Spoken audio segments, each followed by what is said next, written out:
The first time Maya Langford noticed him, it was not because he stood out.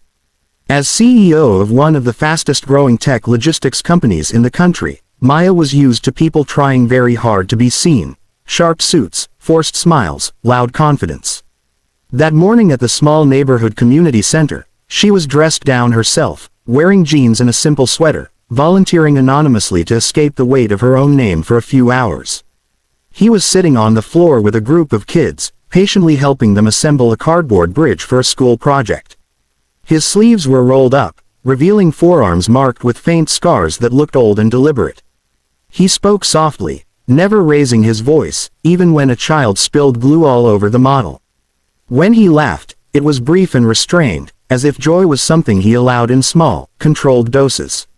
Maya didn't know why her eyes kept drifting back to him. Later, when she carried boxes of donated books to the storage room, she found him there, carefully fixing a broken shelf instead of leaving it for maintenance. "Looks like you're doing more than volunteering," she said lightly. He smiled, polite but guarded. "Someone had to. I'm Daniel." "Maya." They shook hands. His grip was firm, steady, not trying to impress. Something about that steadiness stayed with her. Over the next few weeks, Maya found herself volunteering more often. Daniel was always there, usually with his 6-year-old daughter, Lily, who had bright eyes and an infectious laugh. Daniel was a single father, Maya learned, working as a delivery driver and handyman wherever he could find steady work. He never complained, never talked about himself unless asked, and even then, his answers were brief.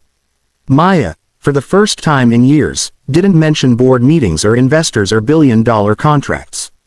With Daniel, she talked about books, about childhood memories, about the quiet joy of routine. She didn't tell him she was a CEO. She liked the way he saw her, as just another volunteer, another person trying to do something decent. Their connection grew slowly, naturally. Coffee after volunteering turned into long walks at the park with Lily running ahead. Daniel listened more than he spoke, but when he did speak, his words carried weight. He noticed things, when Maya was tired even though she smiled, when she was avoiding certain topics. He never pushed. One evening, as they sat on a park bench watching the sun dip below the trees, Maya asked him gently, "Does Lily ever ask about her mom?" Daniel's jaw tightened almost imperceptibly. "She passed away," he said quietly. "A few years ago." "I'm sorry," Maya replied, meaning it deeply. "So am I," he said. Every day, there was pain there, but also discipline, as if he had learned how to carry grief without letting it consume him. Maya felt her chest ache with empathy and admiration. What Maya didn't know was that Daniel carried far more than grief. Late at night, after Lily was asleep, Daniel often sat by the window of their small apartment, scanning the street below out of habit. He checked the locks twice. He memorized exit routes everywhere he went. The instincts never left him. Years ago, Daniel Reyes had been one of the youngest captains in an elite special forces unit. Missions classified, operations overseas that never made the news. He had led men through chaos, made life or death decisions in seconds, and come home with scars no one could see. He left after Lily was born, choosing fatherhood over a life that demanded everything and gave little back. He never spoke about his past. Not to neighbors, not to coworkers, not even to Maya. Because that life was over, or so he believed. Maya's feelings deepened faster than she expected. Daniel was unlike anyone she had ever dated. There was no ego, no ambition for status. He measured success in Lily's laughter and in getting home safely every night. When Maya talked about work stress, carefully vague, Daniel didn't offer empty reassurance. He offered clarity. "You're allowed to rest," he told her once. "Even leaders need to breathe." No one had said that to her before. Eventually, the truth about Maya came out, not by choice, but by circumstance. One afternoon, Daniel was picking up Lily from school when a sleek black car pulled up beside him. The driver stepped out, opened the rear door, and addressed Maya, who had just arrived. "Ms. Langford, the board meeting has been moved up." Daniel froze. Maya's face drained of color. On the drive home, silence filled the car. Finally, Daniel pulled over. "You're the CEO," he said, not accusing, just stating fact. "I didn't lie," Maya replied softly. I just didn't say. He nodded slowly. Why? Because people treat me differently, she said, voice trembling. And with you, I didn't want that. I wanted to be normal. Daniel stared ahead for a long moment.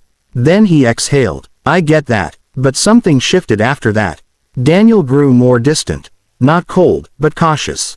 He worried about the gap between their worlds. About becoming a liability. About Lily. Then, one night, everything changed. Maya was driving home late from the office when she noticed a car following her. At first, she dismissed it. Then it followed every turn. Her heart raced. She called Daniel without thinking. I think someone's following me, she whispered. Where are you? His voice changed instantly. Calm, focused, sharp. She told him. Don't go home, he said. Stay on the main road. I'm on my way. What happened next unfolded like something from a movie. Daniel arrived within minutes, positioning his car strategically, forcing the other vehicle to back off. When the driver stepped out aggressively, Daniel moved with controlled precision, disarming, restraining, ending the threat without unnecessary violence. Police later confirmed the man was a corporate spy hired to intimidate Maya. As officers asked Daniel where he learned to handle situations like that, he simply said, training. Maya watched him that night with new eyes. Later, in the quiet of her living room, she confronted him. Who are you, really? Daniel hesitated. Then, finally, he told her everything. The missions, the leadership, the reasons he left, the promise he made to himself to protect his daughter above all else. Maya listened, tears streaming down her face, not from fear, but from awe. You're a hero, she whispered. He shook his head. I'm just a dad. In that moment, Maya realized something profound. All the power she had chased, all the titles she wore, meant nothing compared to the quiet strength of the man sitting across from her. A man who had saved lives, then chosen a humble one. Their relationship wasn't easy after that. There were long conversations about safety, about public attention, about blending their worlds. But there was honesty now, complete and unfiltered.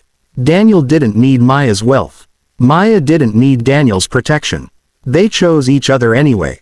Months later, as Lily walked between them holding both their hands, Maya understood what real leadership looked like.